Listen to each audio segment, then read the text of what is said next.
Alors, est-ce que tu peux nous parler, c'est une question habituelle, hein, mais tu peux nous parler de son métabolisme? Le métabolisme de la quercétine ressemble beaucoup au métabolisme d'autres flavonoïdes Mhm. et surtout aussi, à certains égards, à la vitamine C. Donc, on retrouve par exemple la vitamine C comme un protecteur des vaisseaux, par exemple, contre l'oxydation et du coup contre la formation des plaques d'athérome. Et bien, la quercétine, elle a le même effet en plus puissant. Donc on sait, on connaît très bien ce que peut engendrer une carence en vitamine C, Mhm. notamment le scorbut. Et donc par le scorbut, lors du scorbut, il y a une fragilisation des vaisseaux et on meurt par cette fragilisation parce qu'à un moment donné, plus les, euh, les vaisseaux vont se fragiliser et ils vont exploser à cause du stress oxydatif, à cause de la fragilité, et ça va créer la mort, tout simplement. Et la quercétine, et la vitamine C bien sûr, et la quercétine peut protéger les vaisseaux dans ce sens-là. Donc il y a cet effet-là, donc anti-stress oxydatif, anti-inflammatoire, protecteur des vaisseaux, qui peut aussi s'étendre au cœur. La quercétine est un cardioprotecteur aussi. Euh, et puis, bien entendu, on a des effets antihistaminiques et c'est pour la raison pour laquelle j'avais expliqué que les effets de la quercétine étaient à certains égards semblables ou similaires à ceux de la vitamine C, parce Mhm. que la vitamine C est aussi un antihistaminique. Ça n'agit pas sur la même voie métabolique, mais la quercétine permet, en tant qu'antihistaminique, permet d'inhiber la production d'histamine et permet également d'inhiber la dégranulation des mastocytes, qui sont les cellules du système immunitaire qui produisent et libèrent l'histamine dans les tissus. Donc, l'histamine permet de les inhiber, que ce soit en production ou en libération. Donc, ça, c'est aussi un autre effet métabolique extrêmement intéressant. Comme tu l'as bien signalé aussi, c'est que l'histamine a un effet anti-hyperlipémiant ou Mhm. hypolipémiant, si on veut expliquer ça comme ça, mais ça ne diminue pas le cholestérol euh, parce que d'ailleurs, dans l'athérosclérose et maladie cardiovasculaire, il ne s'agit pas de vouloir diminuer le cholestérol, bien que ça reste encore à débattre. Donc, il y a des débats en fonction des écoles, etc.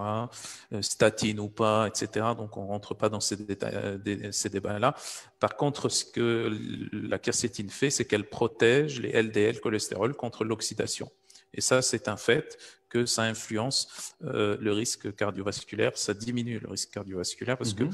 dans l'athérosclérose, on a plusieurs composantes. On a déjà l'inflammation. Bon, ça commence déjà par un stress oxydatif important, de l'inflammation qui va donc ramener les macrophages pour, euh, disons, nettoyer, etc. Mais en réalité, ça va créer un cercle vicieux d'inflammation au niveau des vaisseaux, de la paroi interne des vaisseaux. Comme la paroi interne des vaisseaux est extrêmement fragile, puisqu'il s'agit d'une juxtaposition d'une monocouche de cellules épithéliales, tout comme au niveau de l'intestin. Donc, ça va créer une fragilité importante à cause du stress oxydatif et à cause de l'inflammation. Et à ce moment-là, il va y avoir une fixation plus importante des lipides qui circulent dans les vaisseaux et de calcium aussi. Donc tout ça, ce sont les composantes de l'athérosclérose. Et donc, dans ce sens-là, la quercétine va empêcher l'oxydation, ou en tout cas, ça va participer à la diminution de risque d'oxydation des LDL. Et donc, s'il n'y en a Mhm. pas d'oxydation des LDL, les LDL ne vont pas aller se fixer sur la paroi vasculaire et ne vont pas aggraver la situation.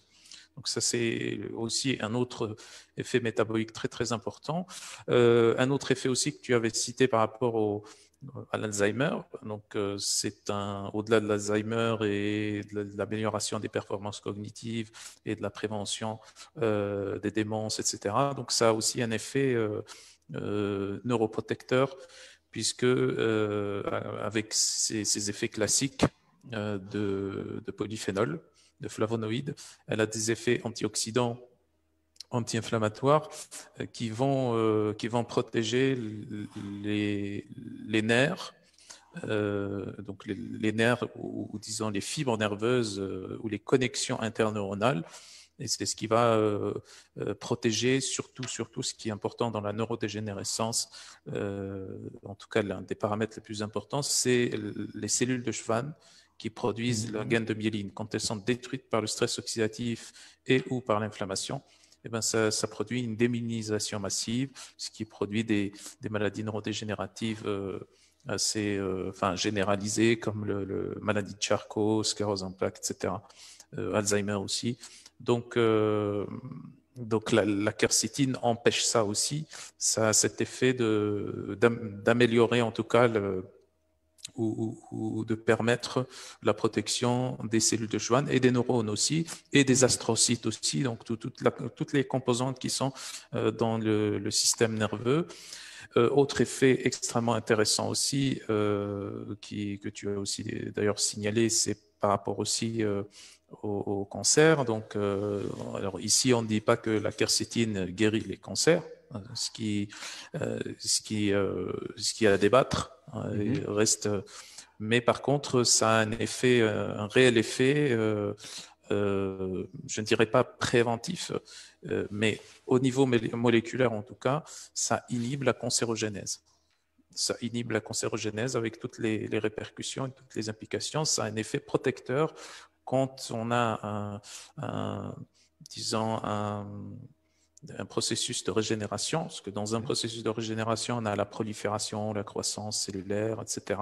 Et donc, cette prolifération, cette augmentation de la prolifération, de la croissance cellulaire va induire pourrait en tout cas augmenter le risque de cancérogénèse, et la quercétine diminue ce risque aussi dans ce sens-là. Et puis, on a aussi l'effet classique de la quercétine qui est l'effet antimicrobien et surtout antiviral.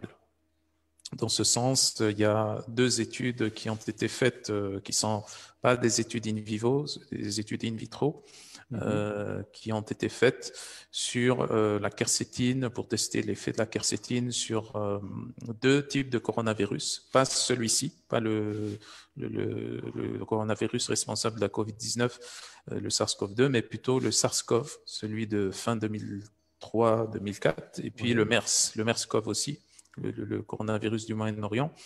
Donc là, ça montre des effets très intéressants, des effets d'efficacité de la quercétine contre ces virus. Encore une fois, je répète ici, ce ne sont pas des études in vivo, encore moins des études cliniques, c'est des études in vitro.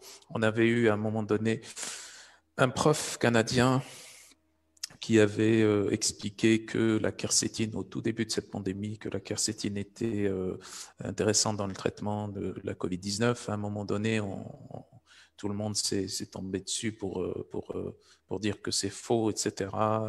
Donc tout ça, c'est des polémiques à voir, mais c'est la même chose que la vitamine D, et on disait que la vitamine D ne sert à rien dans le cadre de la prévention ou de cette pandémie, alors que maintenant on a un nouvel essai clinique, et même avant on avait un autre aussi, où on utilisait de la vitamine D pour non pas prévenir la COVID-19, mais pour traiter la COVID-19. C'est un essai clinique.